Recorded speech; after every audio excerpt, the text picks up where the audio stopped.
Adobong manok, lutong restaurant at pang professional ang galawan. Wala namang nakakita dahil ako dito ay mag-isa.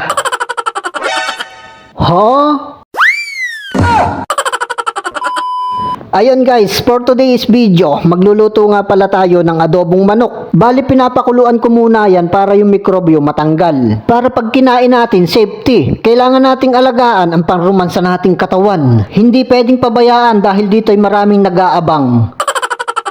At nagayat ko na nga pala diyan yung ating mga rikadong ilalagay. Bawang at sibuyas at meron din luya. Ito ay pampatanggal ng lansa sa manok nating igigisa. At meron din siling mahaba. Ang tawag nito sa amin ay lara. Ito nga pala ang pinapangata sa batang hindi pa marunong magsalita. Biro lang, nang kumulo na nga yung aking manok na nilaga, ito naman ay aking huhugasan para yung nakakapit na dumi ay mabawas-bawasan. Medyo mainit nga kaya ginamitan ko ng sandok na pamalo. At ito rin ang gagamitin ko sa paggigisa para ipanghalo. Kailangan nga nating linisan yung mga pangulam nating niluluto. Safety first ba?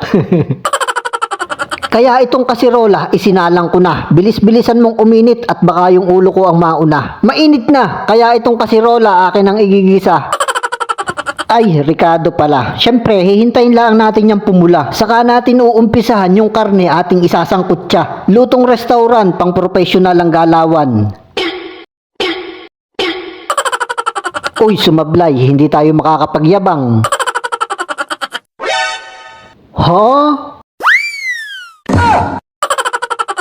Yan ang nangyari noon sa restaurant kong pinagtatrabahuhan. Ayun, pero hindi ako na-expert. Itinaboy lang ako doon sa tigahugas ng pinggan. Akala nyo siguro ako ay tinanggal. Kaya itong magic akin ang ilalagay. Pati itong paminta akin ang isasabay. Yan nga palang mga rekado kong inilagay, yan ay nakakatulong pampahaba ng buhay.